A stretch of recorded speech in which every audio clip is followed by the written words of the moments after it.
দেশের বিশেষায়িত হৃদরোগ হাসপাতালগুলোতে ক্যাথল্যাব সংকট এখন প্রকট। তাই এনজিওগ্রাম কিংবা হার্টে রিং স্থাপনের মতো সেবার জন্য রোগীদের করতে হচ্ছে দীর্ঘ অপেক্ষা। এদিকে চলতি মাসে করোনারি স্টেন্ট বা হার্টের রিংয়ের দাম কমানোর সিদ্ধান্ত নিয়েছে সরকার। তবে তা মানতে নারাজ আমদানিকারক প্রতিষ্ঠানগুলো। শাহিনুর শাহিনের ক্যামেরায় বিস্তারিত রৌনক নিয়ন্তার প্রতিবেদনে। বাজেটটা আমাদের আওতার বাইরে। কতক্ষণ লাগবে বা আজকে হবে কিনা সেটাও আন্দাজে বলতে পারতেছি না। বলছে মাস 6 মাসের মতো সময় লাগবে ডেট পেতে। চিকিৎসা করছি আমরা, তাকে বাদ দিয়ে আবার আরেকজনকে চিকিৎসা করতে যাব, তাহলে তার ক্ষতি হতে পারে। তো জাতীয় হৃদরোগ ইনস্টিটিউট হাসপাতাল 7টি ক্যাথল্যাবের মধ্যে 4টি অচল, মাত্র 3টি নিয়ে এনজিওগ্রাম, স্টেন্টিং সহ গুরুত্বপূর্ণ সেবা দেয়াই চ্যালেঞ্জের। ক্যাথল্যাব সেবার জন্য অপেক্ষায় থাকতে হচ্ছে কখনো 15 দিন থেকে 1 মাস পর্যন্ত। অনেক ইমার্জেন্সি রোগী যারা একটু ভিআইপি হয় তাদের আগে করে দেওয়া। বহির্বিভাগে বেশিরভাগ রোগী হাসপাতালের বাইরে ডায়াগনস্টিক সেন্টার থেকে পরীক্ষা করিয়ে আনছেন। এমনকি ভর্তি রোগীদেরও বাইরে থেকে করাতে হচ্ছে এনজিওগ্রাম, যেখানে খরচ সরকারি হাসপাতালের তুলনায় দ্বিগুণেরও বেশি। চারটা ধরা পড়ছে, তখন বলতেছে যে রিং বসাতে হবে আর নাহলে আপনার সার্জারি করতে হবে। বলছে মাস 6 মাসের মতো সময় লাগবে ডেট পেতে।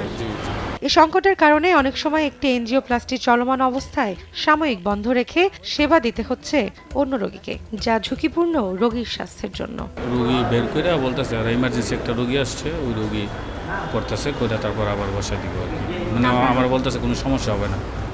চিকিৎসা করছি আমরা, তাকে বাদ দিয়ে আবার আরেকজনকে চিকিৎসা করতে যাব বা আরেকটা, তাহলে তার ক্ষতি হতে পারে। তো বাইপাস সার্জারি প্রয়োজন হলে করতে হবে, সেটা 30 বছর বয়সেও আমরা বাইপাস সার্জারি করতে পারি। চলতি মাসে হৃদরোগ চিকিৎসায় ব্যবহৃত 3 কোম্পানির তৈরি 10 ধরনের করোনারি স্টেন্ট বা হার্টের রিং এর দাম কমানোর সিদ্ধান্ত নেয় সরকার। আর সেই সিদ্ধান্ত অনুযায়ী স্টেন্টের দাম কমছে 3,000 টাকা থেকে 88,000 টাকা পর্যন্ত। কিন্তু দাম কমলেও রোগীরা এর সুবিধা কতটা পাবে তা নিয়ে শঙ্কা রয়েছে। ডাক্তার হাসপাতাল কমিশন সিন্ডিকেট নিয়ে যেমন অভিযোগ রয়েছে, তেমনি আবার স্টেন্ট সরবরাহকারী ডাক্তার ও হাসপাতালকে কমিশন দিয়ে বাধ্য করে নির্দিষ্ট ব্র্যান্ড ব্যবহারেও।